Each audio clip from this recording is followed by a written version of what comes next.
को नजर आइडिया रहे ना। ओके सो हाँ, हम लोग ने अभी बोला कि मोमेंटम का मतलब क्या होता है। Product of mass and velocity.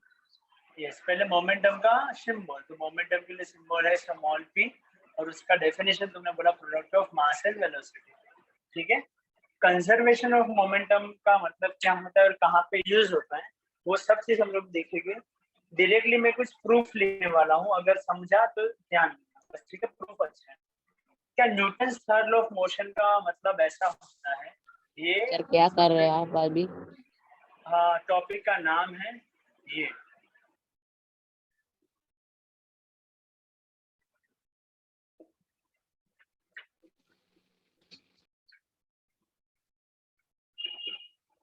Topic का नाम है कंजर्वेशन ऑफ। ठीक है, जो अपने जो टेक्स्ट बुक का लास्ट पेज है, लेकिन इसके पहले अपना सब ग्राफ वाला चीज बाकी है। ये कनेक्टेड है Newton three law of motion से, तो ये कंप्लीट करके हम ग्राफ पे जाएंगे। ठीक है, कंजर्वेशन ऑफ मोमेंटम। सबसे पहले कंजर्वेशन ऑफ मोमेंटम से पहले हम लोग स्टार्ट करेंगे। मैं समझो ये बताना चाहता हूँ कि समझो ये बोट है, बोट पे ये अपना वो हाथ पे जो भी रहता है जिससे हम लोग ऐसे रोविंग कर सकते हैं, इसको रोविंग बोलते हैं। अगर हम लोग इसको यूज करके क्या करेंगे, ये जो अपने पीछे पानी है उसको धकेलेंगे तो क्या होगा। अपने को पता है कि पानी को हम लोग ये डायरेक्शन में फोर्स देंगे तो पानी अपने को ये डायरेक्शन में फोर्स देगा, हाँ या ना। Yes sir. इसको मैं ऐसे भी लिख सकता हूँ, देखो ऐसे कुछ समझो, ये मेरा ऑब्जेक्ट ए है बोट, और पानी को मैंने बोला बी। इसको रीड कैसे करना है ध्यान देना। Force applied on the object A by B, इसका मतलब ये होता है force applied on object A, जिसका नाम आया उस पर फोर्स अप्लाई होगा। उस पर फोर्स कौन अप्लाई करेगा, force applied on object A by B.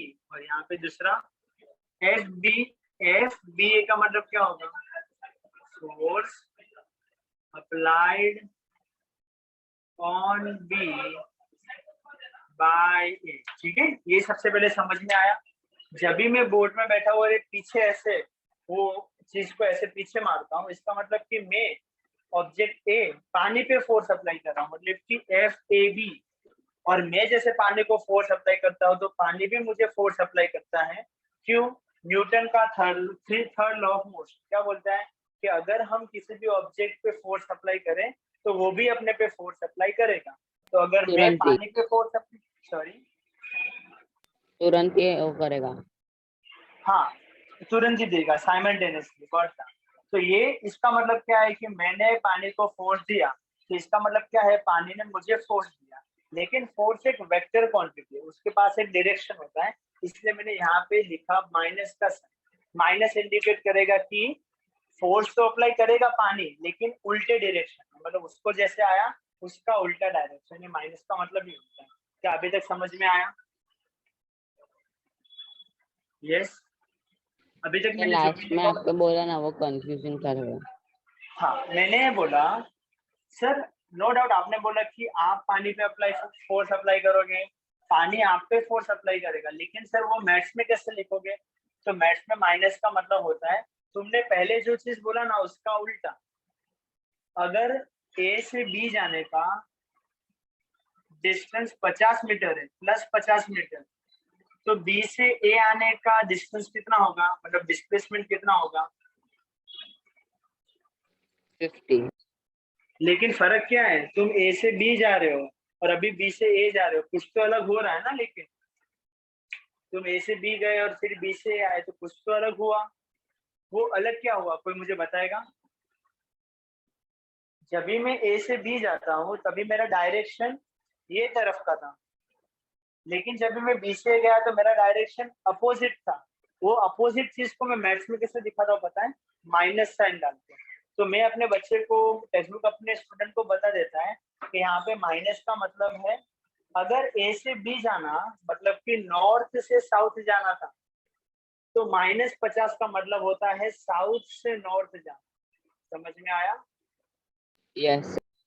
अगर एफ ए बी का मतलब होता है कि ए पे फोर्स अप्लाई किया बी ने, ए पे फोर्स अप्लाई किया बी ने, तो एफ बी ए का मतलब होगा बी ने फोर्स अप्लाई किया,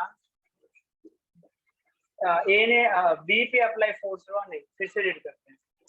force applied on A by B, मतलब एफ ए बी का मतलब होता है ए पे फोर्स अप्लाई हुआ, किसने किया, बी ने, तो एफ बी ए का मतलब होगा बी पे फोर्स अप्लाई हुआ लेकिन किसने किया, ए ने। समझ में आया मैंने क्या बोला? सर वो एरो यहाँ पे आएगा ए पे, ए के साइड। नहीं, फोर्स अप्लाई हुआ बी पे ए के वजह से, या तो ए ने किया, फोर्स बी पे अप्लाई हो रहा है, लेकिन सर कौन कर रहा है, पीछे वाला नंबर ए, तो फोर्स बी पे अप्लाई हो रहा है, कौन कर रहा है, ए, और इसका मतलब फोर्स ए पे अप्लाई हो रहा है, कौन फोर्स अप्लाई कर रहा है, तो बी। समझ में आया? यस तो देखो दोनों का डायरेक्शन तो अपोजिट है ना, यस सर। तो ये अपोजिट डायरेक्शन को मैं कैसे दिखाऊंगा, अगर ए से बी जाना ये डायरेक्शन हुआ तो बी से ए जाना अपोजिट डायरेक्शन हुआ, तो मैथ्स में या तो फिजिक्स में अपोजिट चीज को कैसे दिखाते हैं, तो माइनस साइन का यूज करके, इसलिए मैंने यहाँ पे माइनस साइन लिखा है, समझा? Yes sir. आगे बढ़ते हैं, अभी इसके बाद कुछ मैथ्स करेंगे। फोर्स का फॉर्मूला किसी को याद है क्या था? तो किसका? फोर्स का, फोर्स मतलब कि एक अच्छा सा वर्ड है दुनिया का, याद रखना है, माँ। फोर्स मतलब की माँ, फोर्स मतलब की माँ, समझा? M into A M into, समझा? Mass into acceleration. लेकिन अभी ए और बी क्या होगा, ए मेरे बोट का मास होगा, तो इसको मेरे को अलग नाम देना पड़ेगा m1, m2 मेरे वाटर का मास होगा, तो मैं सबसे पहले यहाँ पे लिखूंगा m1, यहाँ पे लिखूंगा m2। समझ में आया? फिर दोनों का एक्सेलरेशन भी अलग होगा, तो मैं यहाँ पे लिखूंगा 1, यहाँ पे लिखूंगा 2। क्या ये समझ में आया मैंने 1 और 2 क्यों लिखा? m1 यस का सर। मतलब होता है बोट का मास और एक्सेलरेशन भी उसका, m2 का मतलब होता है वाटर का मास और उसका एक्सेलरेशन। किसी को इसका फॉर्मूला पता है, एक्सेलरेशन का फॉर्मूला क्या था? Final velocity minus initial velocity upon time. तो फाइनल वेलोसिटी को मैंने लिखा v1, इनिशियल वेलोसिटी को लिखा u1, तुमने बोला final velocity minus initial velocity upon time.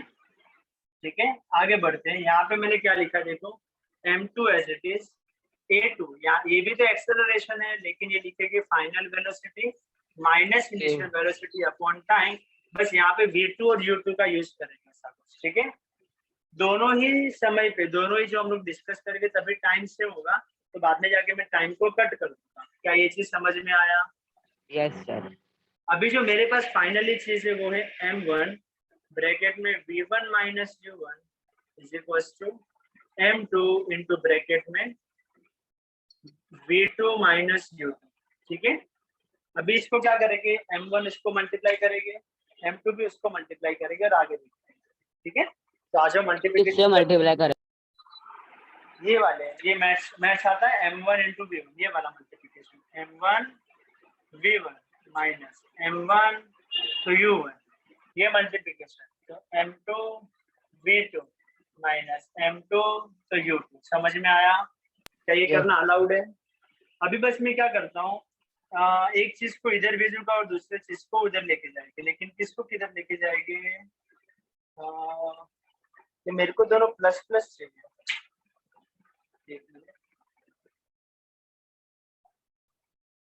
v2 v1, हाँ एक सिली मिस्टेक मैंने कर दिया है, ये माइनस मैंने नेक्स्ट स्टेप में लिखा ही नहीं, ये माइनस ये माइनस ये माइनस, ये माइनस अभी भी बाहर है। ठीक है, अभी मैं दोनों को माइनस साइन दे दूंगा, ये बन जाएगा m1 v1 minus m1 u1, ये माइनस अंदर गया तो ये बन जाएगा m2 v2 और ये माइनस माइनस बन जाएगा प्लस m2 u2। क्या ये स्टेप समझ में आया सबको मैंने क्या किया? यस, क्लियर है ये? सर वापस से करो। एक मिनट, फिर से हम लोग फिर से लिखते हैं। ये स्टेप समझाना मैंने क्या बोला, ये वाटर वाला और बोट वाला एग्जांपल। यस बस तो अभी मैं खाली लिखूंगा, देखो पूरा स्टेप क्लियर हो जाएगा। मैं लिखने वाला हूँ f A B, force applied on A by B is equal to force applied on B by A, बस यहाँ पे माइनस साइन। फिर मैंने बोला फोर्स का फॉर्मूला क्या होगा, तो तुमने बोला शर्मा, तो m इंटू ए, ये भी हो जाएगा m इंटू ए, लेकिन ये माइनस साइन नहीं बोलना है, m नहीं होगा, ये m1 होगा, ये a1 होगा, ये मास m2 और a2। m1 मतलब कि बोट का मास, एक्सेलरेशन तो उसका एक्सेलरेशन, m2 मतलब कि वाटर का मास, a2 मतलब कि वाटर कितना एक्सेलरेट होगा। फिर मैंने पूछा कि एक्सेलरेशन का फॉर्मूला क्या होगा, तो तुमने बोला final velocity minus initial velocity upon time, तो फॉर्मूला वो भी यहाँ पे भी तो सेम रहेगा। सर v1 u2 हाँ v1 सब लिखूंगा, सब लिखूंगा। Final velocity minus initial velocity upon time, बस यहाँ पे अपने को लिखना पड़ेगा 1 1, यहाँ पे 2 2। ये लिखने के बाद दोनों जगह पे टाइम तो सेम रहने वाला है, तो मैंने कट कर दिया, तो मेरे पास जो चीज बाकी है वो कितना है, वो है, देखो मैं फिर से यहाँ पे माइनस साइन लिखना भूल गया, ये बन जाएगा m1, ये हो जाएगा v1 minus u1 is equal to minus, ये हो जाएगा m2 v2 माइनस u2। अभी हम लोग क्या करेंगे, मल्टीप्लिकेशन पे हो जाएगा m1 v1 minus m1 u1 is equal to, ये मल्टीप्लाई करेंगे तो क्या बनेगा, माइनस m2 v2 और ये minus minus plus m2 u2। क्या यहाँ तक सबको समझा, देख लो यहाँ तक कोई डाउट है। फोर्स का फॉर्मूला लिखा, एक्सेलरेशन का फॉर्मूला लिखा, टी और टी को कट किया, फिर मैथ्स अप्लाई किया। क्या मैथ्स में तुमको मल्टीप्लिकेशन करने आता है, मल्टीप्लिकेशन ऑफ बाइनोमियल, ऐसा कुछ सुना है? क्या मैथ्स में तुमको ये सॉल्व करने आता है, x इंटू एक्स प्लस 3 क्या होता है, किसी को पता है? ये हमारा हुआ है या पहले था तुम्हें? सर x इंटू 3x होगा। एक मिनट का, क्या होगा? 3x। नहीं, ये x पहले इसके साथ मल्टीप्लाई होगा, फिर बीच में प्लस का साइन एज इट इज होगा, और फिर ये x 3 से मल्टीप्लाई होगा, x इंटू एक्स हो जाएगा एक्स स्क्वायर, और ये x इंटू 3 हो जाएगा 3x। बस समझा? यस सही आया है। ये चैप्टर था ना तुमको, तो देखो मैंने वही किया, m1 को v1 से मल्टीप्लाई किया, ये m1 को u1 से मल्टीप्लाई किया, दोनों के बीच में माइनस तो माइनस रखा, ये m2 को v2 के साथ मल्टीप्लाई किया, लेकिन माइनस प्लस तो माइनस हो जाएगा मल्टीप्लिकेशन का, और मल्टीप्लिकेशन में माइनस इंटू माइनस होता है प्लस, और ये m2 इंटू u2। क्या ये स्टेप समझ में आया? Yes sir. अभी बस मैं एक काम करने वाला हूँ, इसको मैं बोलूंगा चल भाई तू उधर चला जा, और इसको बोलूंगा भाई चल तू उधर चला जा, तो अपने को फाइनली क्या मिलेगा, m1 v1 plus m2 v2 is equal to m1 u1 plus m2 u2, और ये एक्सप्रेशन को बोला जाता है कंजर्वेशन ऑफ मोमेंटम। इसका मतलब क्या होगा अभी थोड़ी देर में समझेंगे। क्या लेकिन ये प्रूफ समझ में आया कंजर्वेशन ऑफ मोमेंटम का? Yes sir. अब ये स्टेटमेंट को याद रखना है, और चलो आज इसका मीनिंग समझते कि क्या है, ठीक है?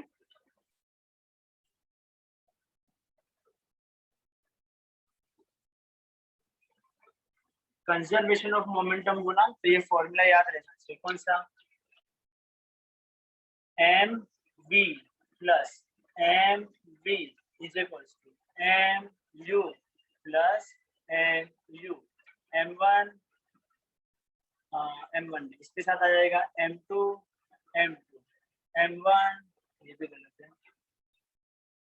एक बार आएगा m1 v1, एक बार आ जाएगा m2 v2, एक बार m1 u1, एक बार m2 u2। इसका यही अभी अपने को मिला था conservation of momentum. Yes sir. अभी इसका मतलब क्या होता है, तो देखिए, समझो कि एक बॉल है, बड़ा सा फुटबॉल है, और समझो कि ये छोटा सा टेनिस का बॉल है, ठीक है? इसका मास मैंने बोला भाई तेरा मास m2 है, और भाई तेरा मास m1 है। यहाँ तक कुछ ऐसा कि नहीं समझा? दो बॉल कंसिडर किए, एक फुटबॉल टेनिस बॉल, दोनों का मास मुझे पता है, दोनों को मैं ऐसे टकराने देने वाला, मतलब इसको यहाँ से धक्का मारूंगा, ये बॉल को यहाँ से धक्का मारूंगा, धक्का मारा इसलिए इसके पास कुछ इनिशियल स्पीड है जिसको मैंने बोला u2, इसके पास कुछ इनिशियल स्पीड है जिसको मैंने बोला u1, क्या यहाँ तक कोई डाउट?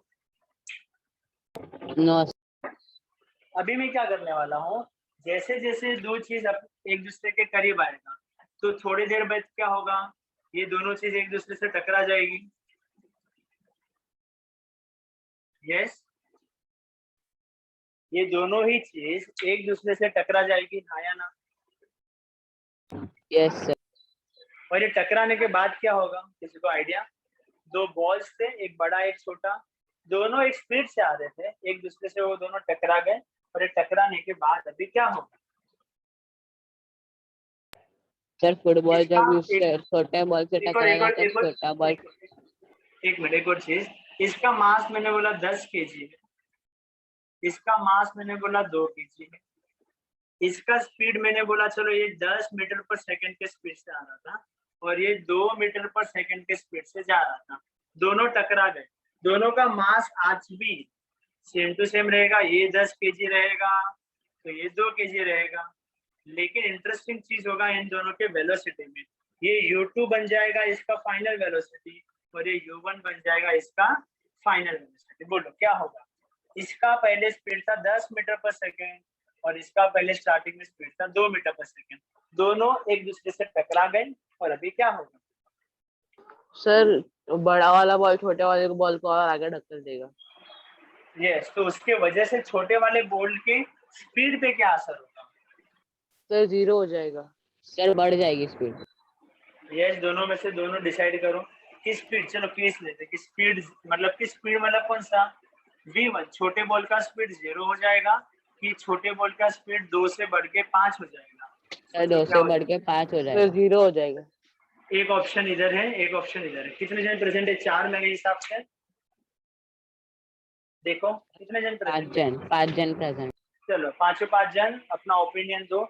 एक बड़ा बॉल जिसका स्पीड ज्यादा है, छोटा बॉल जिसका स्पीड कम है, दोनों एक दूसरे से टकराने वाले हैं, तो टकराने के बाद क्या होगा? सर 0 होगा।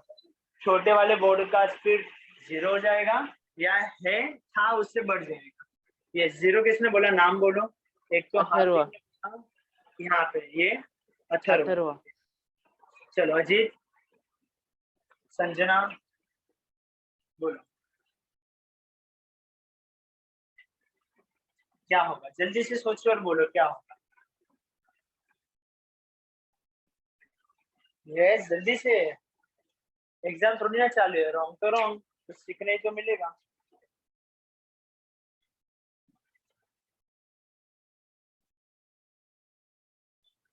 अथर्वा, अजीत, सॉरी अजीत, संजना, और कौन है? युवराज, जल्दी से आंसर दो।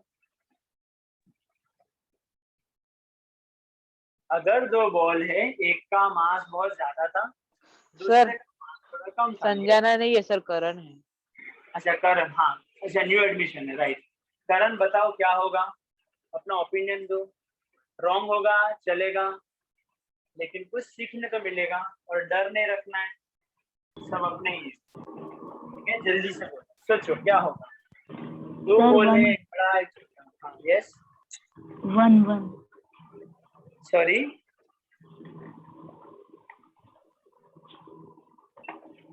सर, क्वेश्चन एक बार वापस बोलना।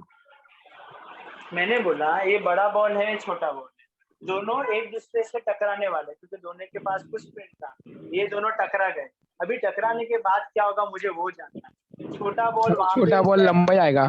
क्या लंबा जाएगा तो उसका स्पीड बढ़ जाएगा, क्या होगा? सर स्पीड बढ़ जाएगा छोटे बॉल का।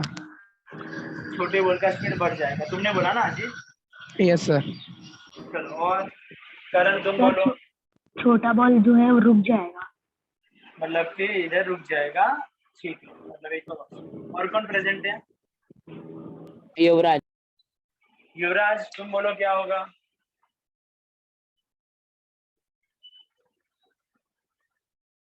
यस युवराज, यही तो समझना है, यही तो तुम्हारा लॉजिक है, तभी तो पढ़ने में मजा आएगा कि हम लोग ने सर ये सोचा, अच्छा ये तो गलत था, या तो सर ऐसा ही होगा ना। चलो मैं आंसर दे देता हूँ, ये वाला ऑप्शन राइट था। इसी को तो बोलते हैं कंजर्वेशन ऑफ मोमेंटम, ठीक है? तो ये जो 2 मीटर पर सेकेंड था, उसके जगह पे हो जाएगा 5 मीटर पर सेकेंड, और उल्टा ये भारी वाला ऑब्जेक्ट ना 10 वाला वो रुक के हो जाएगा 8 मीटर पर सेकेंड, ऐसा कुछ हो जाएगा। समझ में आया? ये तो हम लोग ने अभी प्रिडिक्ट किया। अभी हम लोग जो क्वेश्चन करने वाले हैं उसमें वो लोग अपने को ऐसा सिचुएशन देके, अभी देखो इसका यूज कहाँ कहाँ पे होता है, बहुत ही अच्छा है।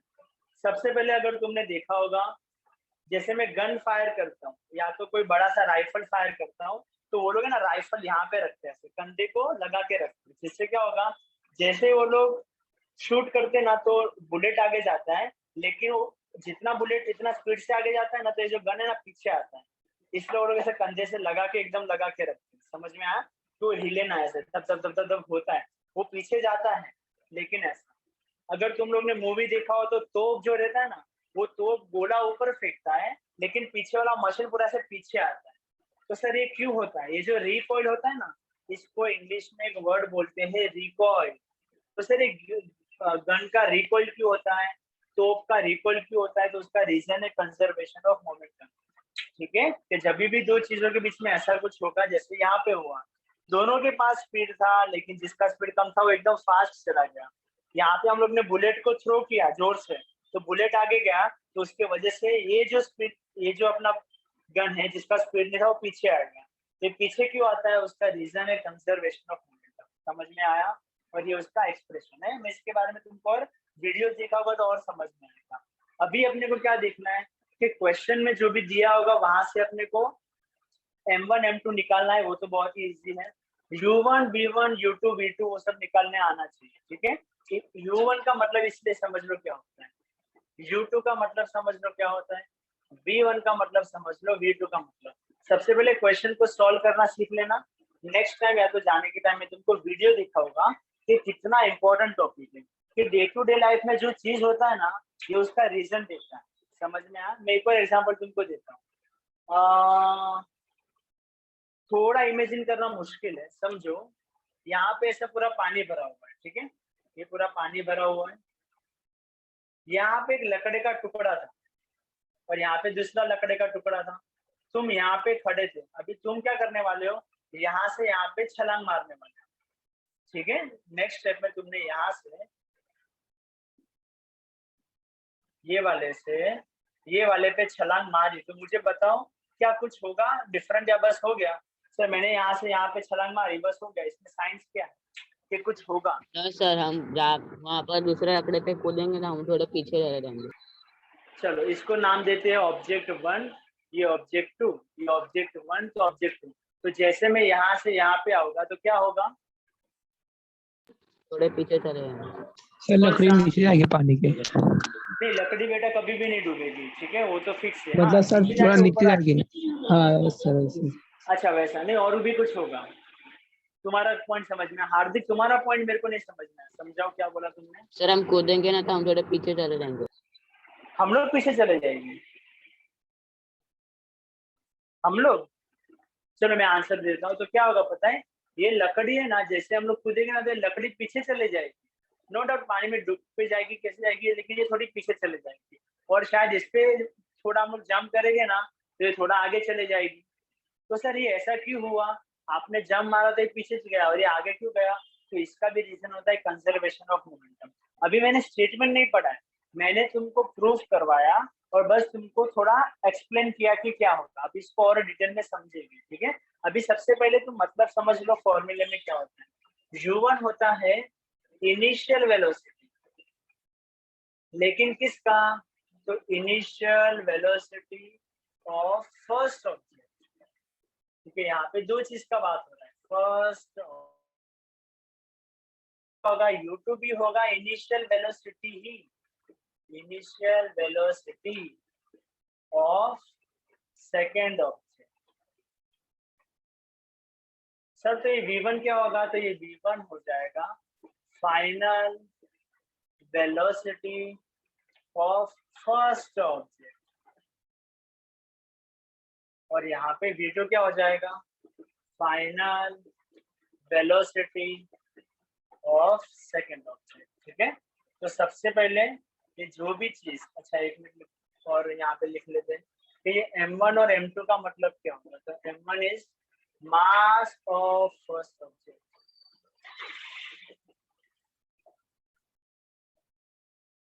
और m2 का मतलब होगा मास ऑफ सेकेंड ऑब्जेक्ट। ठीक है, तो सबसे पहले मैंने यहाँ पे प्रूफ करवाया, उसके सारा मीनिंग बता दिया, और मैंने थोड़ा तुमको कंजर्वेशन ऑफ मोमेंटम क्या होता है उसका मतलब सिखाया। अभी सबसे पहले मैं तुमको वीडियो दिखाता हूँ, फिर हम इस पे आते हैं और इसका एक न्यूमेरिकल देखेंगे, और ये कॉन्सेप्ट अपने समझ में आ गया, और हम लोग फिर इसके बाद मूव करेंगे अपने नेक्स्ट टॉपिक जो है ग्राफ्स एंड। ठीक है, तो एक मिनट मैं तुमको वीडियो दिखाता हूँ कि सर कंजर्वेशन ऑफ मोमेंटम मतलब ठीक क्या, कि जैसे ही मैं कुछ गन में से फायर करता हूँ तो गन पीछे क्यों आता है, तोप में से हम लोग ने कुछ फायर किया तो तोप पीछे क्यों आता है, ये सब कॉन्सेप्ट देखते हैं। कंजर्वेशन, जिसके भी पास टेक्स्ट बुक है प्लीज उसको रीड करने का ट्राई करो।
को जरूरी नहीं करती, ये फ्यूचर में तुमको आएगा। ठीक है, ये देख क्या है।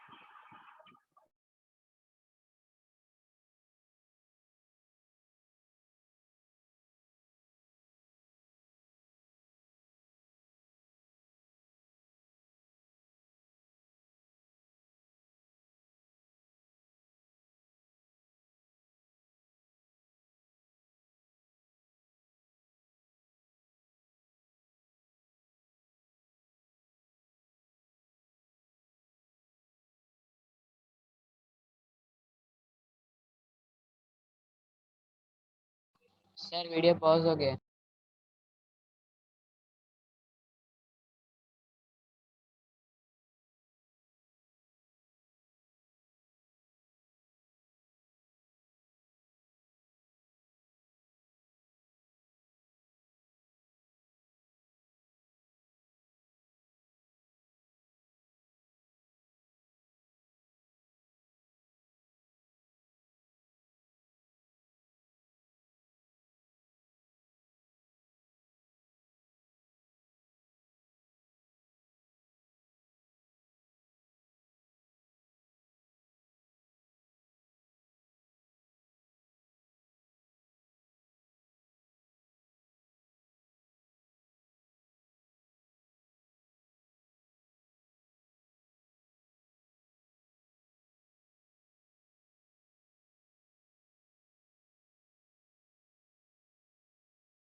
समझ में आया सबको? मैंने अभी क्या जो वीडियो दिखा उसका मीनिंग क्या था?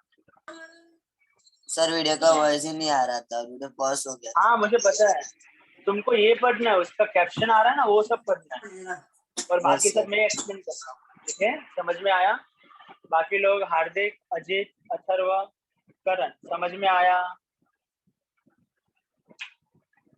Yes sir. ठीक है, क्या हो रहा है देखो फिर से, और एक दो वीडियो दिखाता हूँ। तुमको ऐसा लग रहा है सर ये तो नॉर्मल बात है ना? नॉर्मल बात नहीं है, इसको प्रूफ करना पड़ता है, किसी को तो इसका रीजन देना पड़ेगा ना कि क्या हुआ, कैसे हुआ, तो इसका रीजन ये है, ठीक है?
अगर समझाने के लिए, क्योंकि बाकी तो हम लोग ने प्रूफ पढ़ लिया, अभी सम करेंगे हो जाएगा, लेकिन ये टॉपिक बहुत अच्छा है, अगर इसका एग्जाम्पल नहीं समझेगा तो किस चीज का?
से चाहिए तो इस पे वीडियो करते हैं, ठीक है। अच्छा,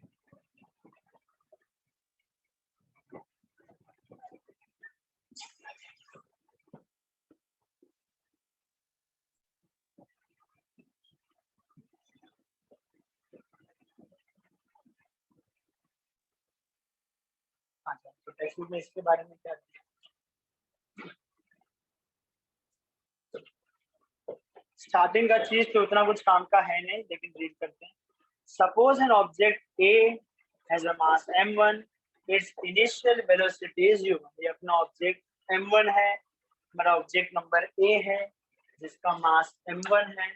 ये दूसरा ऑब्जेक्ट बी है जिसका मास m2 है, ठीक है। According to the formula for momentum, the initial momentum, हाँ, और ये ऑब्जेक्ट ए है जिसका मास m1 है, जिसका इनिशियल वेलोसिटी u1 है। ये ऑब्जेक्ट m_b है जिसका मास m2 है और उसका इनिशियल वेलोसिटी m2 है। उसके बाद वो लोग ने क्या बोला, according to the formula of momentum, initial momentum, इसका इनिशियल मोमेंटम कितना हो जाएगा, तो ये दोनों का प्रोडक्ट m into u, ठीक है। आगे, so initial momentum of A is m1 u1 और b का इनिशियल मोमेंटम कितना हो जाएगा m2 u2। आगे बढ़ते हैं। Suppose the two object collide, दोनों ऐसे मूव कर रहे थे और दोनों फिर हो गए एक दूसरे से टकरा गए, तो उसके बाद क्या होगा, suppose that this two object collide, let the force on A due to B is F1। जो मैंने बोला ना, फोर्स ऑन ए कहाँ पे लिखा था हम लोग ने, ऊपर लिखा, मैंने शायद उसको हटा दिया ना, इसके पहले जब मैंने लिखा था कि FAB is equal to minus of FBA। इसका मतलब क्या होता है, ये लोग ने बोला है, इसी चीज को लोग ने छोटा लिखा है F1 F2 और दोनों के बीच में माइनस है, लेकिन देखो इसका मतलब वो लोग ने क्या बोला है, F1 का मतलब वो लोग ने क्या बोला है, सपोज दिस टू ऑब्जेक्ट को let the force on A, force on A due to B, उसको हम लोग ने F1 बोला, और force on B due to A, इसको हम लोग ने F2 बोला। So this force will cause the acceleration in A and the velocity will become v1। Object A पे ये छोटा सा बॉल बी फोर्स अप्लाई करेगा और उस फोर्स की वजह से ये बड़े वाले ऑब्जेक्ट में एक्सेलरेशन आएगा। वैसे ही बड़ा वाला ball force apply on B due to A, ये बी वाला ऑब्जेक्ट बी ए पे फोर्स अप्लाई करेगा, उसके वजह से ए में भी एक्सेलरेशन आएगा। एक्सेलरेशन आने का मतलब क्या है, दोनों का वेलोसिटी चेंज हो जाएगा, तो ये u1 से बन जाएगा v1 और ये u2 से बन जाएगा v2। मास तो दोनों ही केस में सेम रहेगा। So according to the Newton's third law of motion, A also exert an equal force on B, but in the opposite direction. This will cause the change in the momentum in the B. और फिर हम लोग ने finally क्या लिखा, final momentum after the collision, B का final momentum हो जाएगा m2 v2। अभी momentum of B after the collision इतना है, वो सब काम का नहीं है, फिर हम लोग ने जो प्रूफ किया वो है। अभी आगे बढ़ते हैं। ये जो चीज हम लोग ने लास्ट में लिखा ना, इसी को हम लोग दूसरी लैंग्वेज में क्या बोल सकते हैं, magnitude of the total final momentum is equal to the magnitude of the total initial momentum। तो कोई अपने को पूछे कंजर्वेशन ऑफ मोमेंटम का मतलब क्या होता है, तो इसका सिंपल मीनिंग ये होता है, initial momentum, initial momentum is equal to, मैंने यहाँ पे उल्टा लिख दिया क्योंकि वीक आया है तो उधर फाइनल वर्ड आना चाहिए। So final momentum is equal to initial momentum, ठीक है। Final momentum is equal to initial momentum, इसी को लिखना, इसी का मतलब है कि कंजर्वेशन ऑफ मोमेंटम। कंजर्व होना मतलब कि वो वैसे का वैसा रहेगा, जैसे फॉरेस्ट को कंजर्व करना मतलब जैसे है वैसे रहने दो, तो जितना इनिशियल मोमेंटम है फाइनल मोमेंटम भी उतना ही होना चाहिए, इसका मतलब होता है कंजर्वेशन ऑफ मोमेंटम। लेकिन सर इससे होता क्या है, अरे इससे ये होता है कि जब भी दो बॉल टकराते हैं वो दोनों वही स्पीड से नहीं जाते हैं। तुमको ये देख के ऐसा लगना चाहिए, अरे सर ये तो क्या है, सिंपल है, अगर एक ऑब्जेक्ट 10 की स्पीड से आ रहा था, दूसरा ऑब्जेक्ट 2 की स्पीड से आ रहा था, तो टकराने के बाद ये 10 की स्पीड से इधर चला जाएगा और ये 2 की स्पीड से इधर चला जाएगा, लेकिन वही तो चीज है, वो वैसा नहीं होता है। ये 10 की स्पीड से आया, टकराने के बाद ये बन जाएगा 8, और ये 2 की स्पीड से आ रहा था और ये हो जाएगा 5। तो ये होना, इसी का मतलब कंजर्वेशन ऑफ मोमेंटम होना। ये दोनों अपनी स्पीड में ऐसा कुछ चेंजेस करेंगे कि इनका जो इनिशियल मोमेंटम था और जो फाइनल मोमेंटम था उसमें कोई भी चेंजेस ना आए। थोड़ा टाइम लगेगा, ये फील करने का बात है। मैं तुमको और एक दो वीडियो ज्यादा सम करेंगे ना तो समझ में आएगा कि क्या है। पहले एक चीज रीड कर लेते हैं अपने बुक से, ठीक है, फिर से वीडियोज में जाएंगे और समझ में आएगा। Thus, if no external force is acting on the two objects, then their initial momentum is equals to their final momentum, and this statement is true for any number of objects. तीन object भी एक दूसरे से टकराएंगे तो भी ये case चलेगा। इसी चीज को दूसरे वे में कैसे बोलेंगे? When no external force acts on the two interacting objects, interacting मतलब कि दो टकराने वाला object, their total momentum remains the constant. Total momentum remains the constant मतलब जितना इनिशियल मोमेंटम था और उतना ही फाइनल मोमेंटम रहेगा। आगे बढ़ते हैं। This is a corollary to the Newton's third law of motion। और ये जो हम लोग ने लिखा इससे का मतलब होता है कि हमने न्यूटन का तीसरा लॉ ऑफ मोशन लिखा।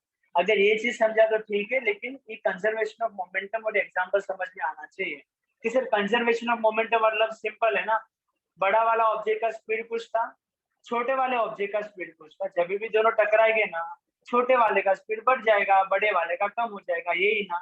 यस, इसी का मतलब कंजर्वेशन ऑफ मोमेंटम। तो this is a corollary. Corollary का मतलब है उल्टा होता है। जैसे कि अगर मैं 2 रोटी खाता हूँ तो सर मेरा पेट भर जाता है, और तुम मुझे आज मतलब तुम 10 दिन बाद मुझे ऐसा बोला कि सर मेरा पेट भरा हुआ है, इसका मतलब मैं क्या समझूंगा कि तुमने 2 रोटी खाया है। इसको बोलते हैं कि उल्टा।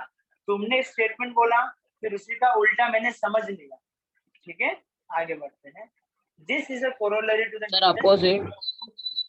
अब एकदम अपोजिट। जैसे मैंने बोला कि तुमने बोला कि सर अगर मैंने 4 रोटी खा लिया ना तो मेरा पेट भर जाता है, तो दूसरे दिन तुमने बोला सर आज मेरा पेट भरा हुआ है, तो मैं अपने आप समझ जाऊंगा कि तुमने 4 रोटी खाया, तुमको बोलने का जरूरत नहीं है।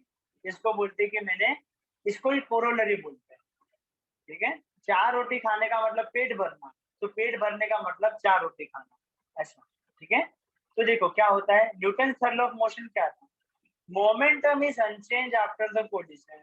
The momentum get redistributed between the colliding object. बहुत ही इंपॉर्टेंट वर्ड बोला है कि सर मोमेंटम तो तभी भी कंजर्व हो जाता अगर, मैंने अभी कौन सा केस दिखाया था, ये 10 और 2 वाला। हाँ, मोमेंटम तो तभी भी कंजर्व होता सर कि एक ऐसा कुछ चीज होता, ये बड़ा ऑब्जेक्ट और ये छोटा ऑब्जेक्ट, इसका स्पीड 10 है, इसका स्पीड 2 है, टकराने के बाद सर ये 10 के स्पीड से ये तरफ जाएगा और ये 2 के स्पीड से ये तरफ जाएगा। हाँ, ये वन ऑफ द केस हो सकता था, लेकिन ऐसा नहीं होता है। वो सबका स्पीड रीडिस्ट्रीब्यूट हो जाता है। 10 बन जाता है 8, तो 2 बन जाता है 4, मतलब कि दूसरे का स्पीड बढ़ जाएगा छोटे वाले का, और बड़े वाले का स्पीड रुक जाएगा। इसी को बोलते हैं कंजर्वेशन ऑफ मोमेंटम। मतलब कि कोई मुझे पूछे, ये केस ज्यादा फेवरेबल या तो तुम समझ सकते हो, एक बड़ा सा बॉल है और एक छोटा सा बॉल, ठीक है, मैं बड़े वाले बॉल को वैसे ही रख रहा हूँ कि भाई तू मूव मत कर, छोटे वाले को जोर से इसने मारा तो बोलो क्या होगा? छोटे वाला बॉल को जोर से बड़े वाले पे मारा तो क्या होगा? छोटे वाला छोटा वाला पीछे हो लंबा जाएगा। जाएगा, छोटा वाला क्या हो जाएगा? पीछे चला जाएगा। पीछे हो पीछे जाएगा। मतलब कि उल्टे डायरेक्शन में जाएगा। और Yes, कैसे sir. जाएगा? और फास्ट जाएगा कि स्लो जाएगा? सर फास्ट में, सर सर जैसे आएगा मतलब फास्ट है वैसे तो सर फास्ट आएगा तो जैसे फास्ट 10 की जाएगा। स्पीड, 10 की स्पीड से था और ये 0 की स्पीड से था तो क्या हो जाएगा? ये 10 की स्पीड से आ रहा था और ये तो रुका ही हुआ था, तो मैंने बोला ये 0 की स्पीड पे था, तो फिर टकराने के बाद क्या होगा? सर उसके छोटे बॉल टकरा के वो पीछे रहेगा तो उसका स्पीड कम हो जाएगा।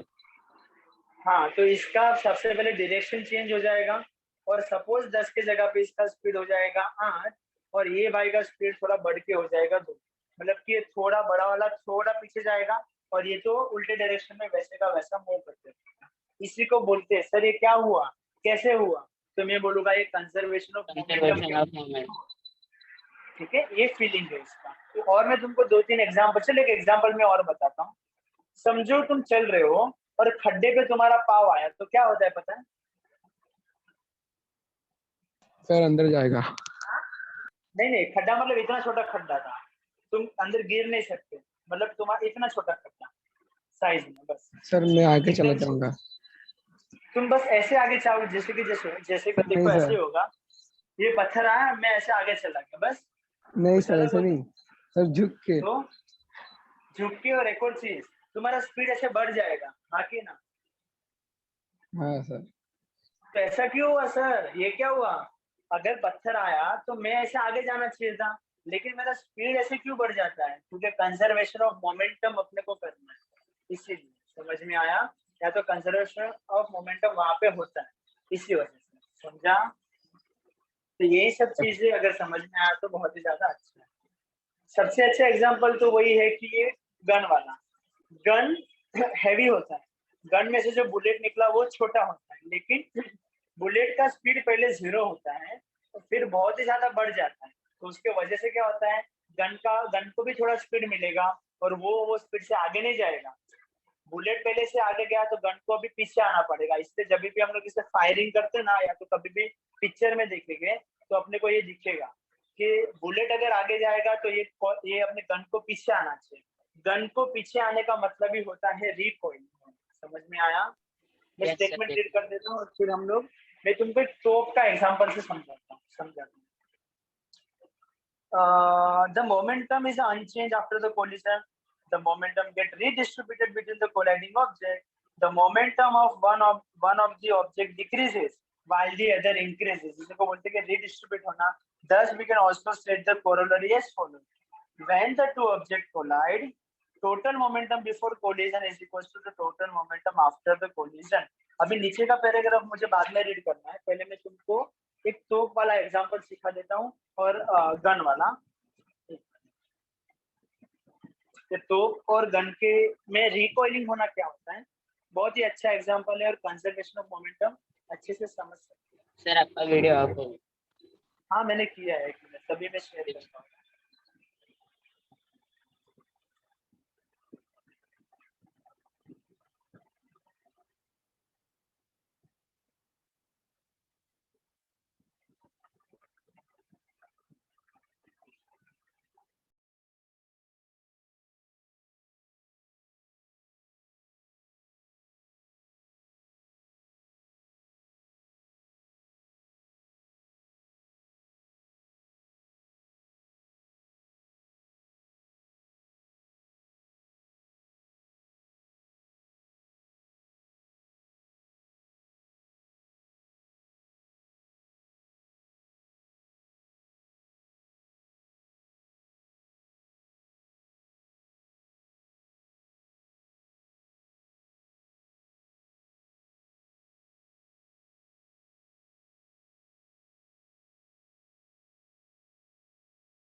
सर, वीडियो चल रहा है।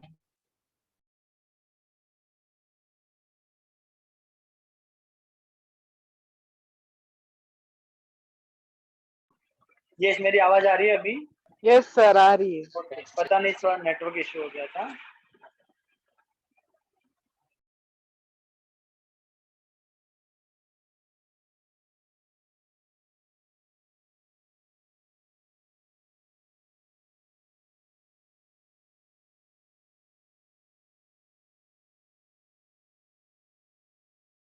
दिखाता हूँ तोप का शायद अगर हो तो।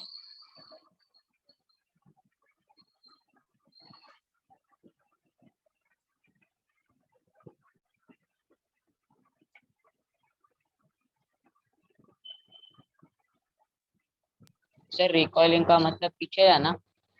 पीछे आना, यस। रिकॉइल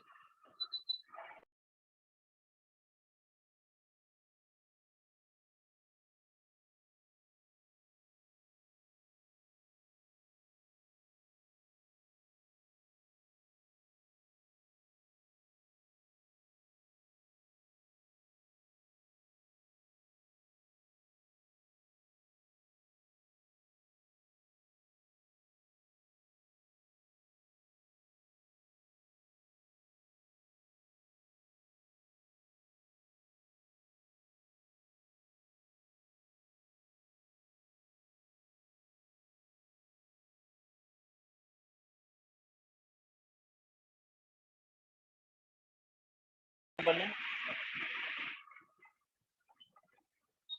ये रिकॉइल कितना खतरनाक होता है उसके आगे।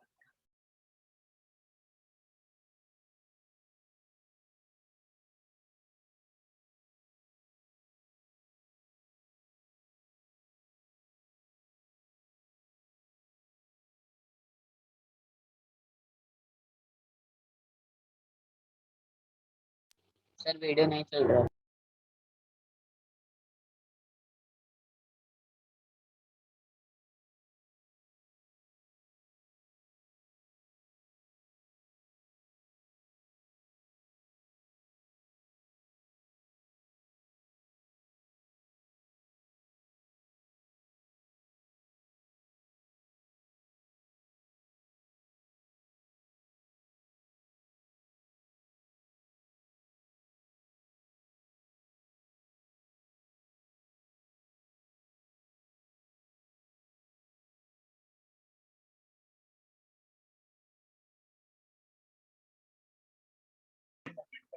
कि अपना गन बुलेट को आगे भेजता है, तो बुलेट जाने के टाइम अपने को धक्का मार के पीछे जाता है, इसी का मतलब कि मोमेंटम कंजर्व हुआ। क्या ये चीज समझ में आया? सर रिपीट Yes, कर। sir. क्या रिपीट करूं मेरा statement? Yes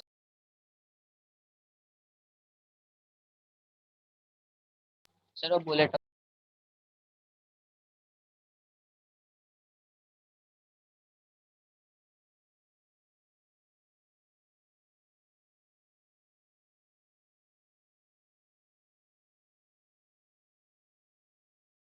sir otherwise is not।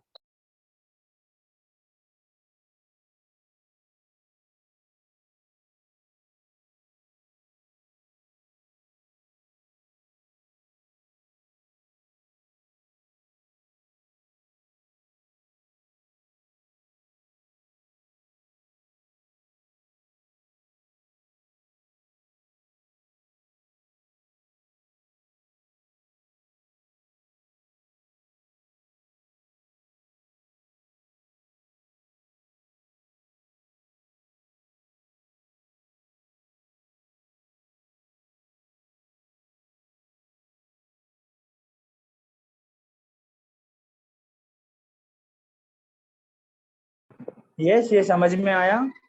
Yes sir. ठीक है, तो आज के लिए इतना काफी है। मैं फिर से नेक्स्ट टाइम वीडियोस भी अच्छे से दिखा होगा और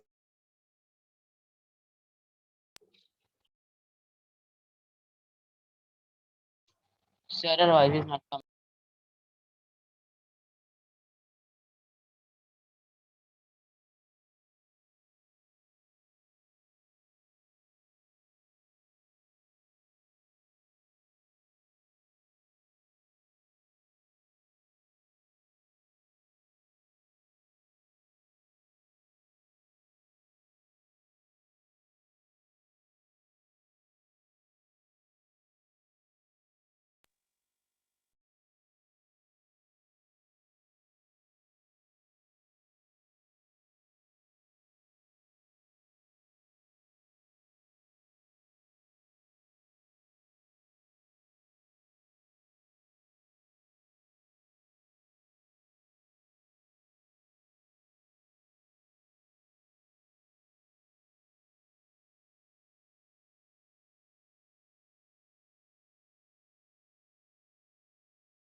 Hello, sir.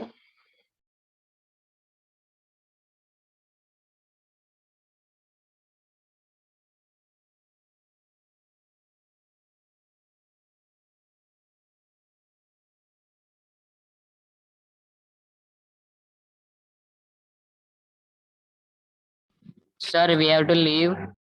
Yes, sir. We have to leave.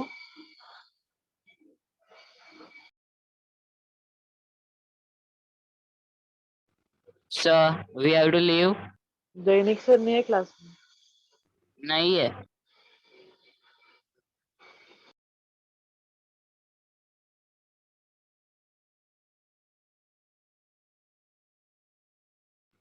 Leave करना है। नहीं मालूम।